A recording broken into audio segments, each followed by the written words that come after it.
livro em áudio com preparação de Cristiane Batista, inscreva-se, grata. Jung. Parte 1.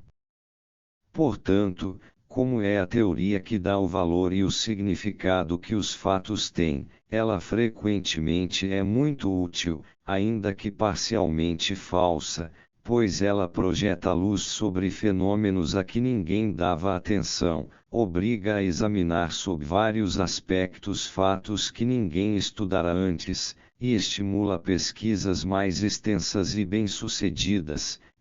Portanto, dever moral do homem de ciência arriscar-se a cometer erros e sofrer críticas, para que a ciência avance sempre. Um escritor atacou intensamente o autor, dizendo que este era um ideal científico bastante restrito e bastante mesquinho. Mas aqueles que possuem um espírito suficientemente sério e frio para não acreditarem que tudo o que escrevem é a expressão da verdade absoluta e eterna, aprovaram esta teoria, que coloca as razões da ciência bem acima da miserável vaidade e do mesquinho amor próprio do sábio. Guillaume Ferreiro Les Lois Psychologiques du Symbolisme Préface, p. 1. Introdução. Quem conseguiu ler a Traumdeutung de Freud sem se indignar com a novidade e audácia aparentemente injustificada de seu procedimento e sem repulsa moral contra a incrível crueza da interpretação dos sonhos, e portanto conseguiu deixar este assunto especial agir sobre si serenamente e sem preconceitos, certamente terá sentido uma impressão profunda no trecho em que Freud lembra que um conflito individual, isto é, a fantasia de um incesto, é uma das raízes principais do grandioso drama antigo, a saga de Édipo.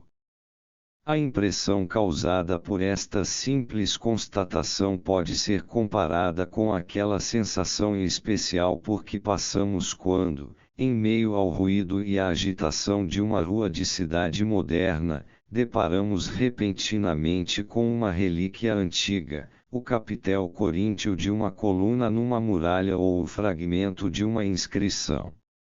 Ainda agora estávamos entregues aos afazeres efêmeros e barulhentos do cotidiano, quando nos aparece algo de muito distante e estranho, que desvia nosso olhar para coisas de outra ordem, erguemos os olhos da infinita multiplicidade do presente para uma união mais elevada com a realidade histórica. Lembramos de repente que neste lugar, onde agora andamos agitados de um lado para o outro, há 2000 anos já reinavam vida e atividade semelhantes, ainda que sob forma um pouco diversa, paixões semelhantes dominavam os homens e estes também estavam convictos da singularidade de sua existência. Comparo esta impressão, facilmente causada pelo primeiro encontro com monumentos antigos, com aquela que Freud desperta com sua referência à saga de Édipo. Ainda agora estávamos ocupados com as conflitantes impressões das incontáveis variáveis da alma individual, quando subitamente deparamos com aquela singela grandiosidade da tragédia de Édipo, aquela luz perene do teatro grego. A ampliação do horizonte traz em si como que uma revelação. Para nós a antiguidade, psicologicamente, há muito caíra nas sombras do passado. Nos bancos escolares dificilmente disfarçávamos um sorriso incrédulo quando, indiscretamente, calculávamos a idade matronal de Penélope e o venerável número de anos de Jocasta, e fazíamos comparações cômicas entre o resultado de nosso cálculo e as tempestades trágico-eróticas da saga e do drama. Não sabíamos naquela época, e quem hoje ainda o sabe, que o filho pode sentir pela mãe uma paixão tão consumidora quanto inconsciente, que pode eventualmente minar toda a sua vida e desconcertá-la tragicamente, o que faz com que a grandiosidade do destino de Édipo não pareça em nada exagerada. Casos raros e considerados patológicos, como Ninon de Lenclos e seu filho, geralmente são por demais remotos para nos transmitir uma impressão real.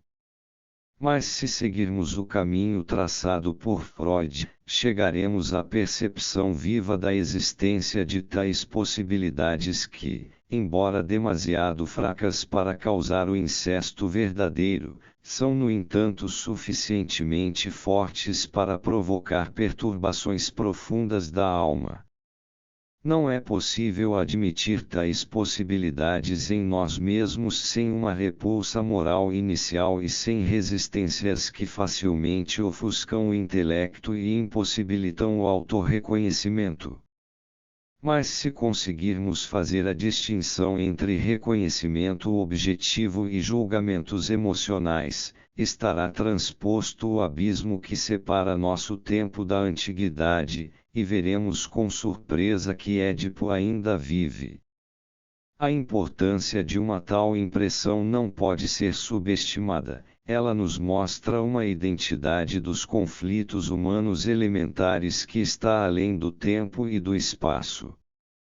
Aquilo que aos gregos inspirou horror ainda hoje é verdadeiro, mas, para nós, só se abdicarmos de uma vaidosa ilusão de nossos dias distantes daqueles, isto é, de que somos diferentes, moralmente melhores que os antigos. Apenas conseguimos esquecer que uma afinidade indissolúvel nos une ao homem da antiguidade. Com isto abre-se um caminho para a compreensão do espírito antigo como não existia antes, o caminho de um íntimo sentir comum de um lado, e de uma compreensão intelectual de outro lado. Indiretamente, através das substruções soterradas de nossa própria alma, apoderamo-nos do sentido vivo da cultura antiga e, justamente com isso, atingimos aquele ponto fixo fora de nossa própria esfera, a partir do qual unicamente se torna possível uma compreensão objetiva de suas tendências. Esta ao menos é a esperança que aurimos da redescoberta da imortalidade do problema de Édipo. O levantamento desta questão já rendeu frutos. Devemos a este estímulo alguns empreendimentos mais ou menos bem-sucedidos no campo da história do espírito humano. São os trabalhos de Reclin, Abraham, Preck, Mader e Jones, aos quais se associa Silberer com um excelente estudo sobre fantasia e mito, Fantasia e Indimitus. Não podemos esquecer aqui outra contribuição para a psicologia da religião cristã, que devemos a Pfister. A orientação básica destes trabalhos é desvendar problemas históricos pela aplicação de conhecimentos obtidos através da atividade da alma inconsciente atual a determinada matéria histórica. Devo remeter o leitor aos trabalhos citados, para que esteja a par do grau e do tipo de conhecimento já alcançados. Em seus detalhes as interpretações muitas vezes são inseguras, o que no entanto não prejudica fundamentalmente o resultado geral. Seria suficientemente válido se tivessem demonstrado apenas a grande analogia entre a estrutura psicológica das relíquias históricas e a estrutura de produtos individuais da atualidade. A analogia está sobretudo no simbolismo, como mostram Reclin, Preck, Mader e Abraham, e depois nos diversos mecanismos da elaboração inconsciente dos motivos. Os pesquisadores psicológicos até agora voltaram seu interesse principalmente para a análise de problemas individuais. Contudo, na situação atual parece-me indiscutivelmente necessário ampliar a análise dos problemas individuais pelo acréscimo de material histórico, o que Freud já tentou em seu trabalho sobre Leonardo da Vinci. Pois, assim como os conhecimentos psicológicos facilitam a compreensão de acontecimentos históricos, inversamente também fatos históricos podem lançar nova luz sobre conjunturas psicológicas individuais. Estas e outras considerações levaram-me a dirigir minha atenção um pouco mais para o lado histórico, na esperança de obter aí novos conhecimentos sobre os fundamentos da psicologia.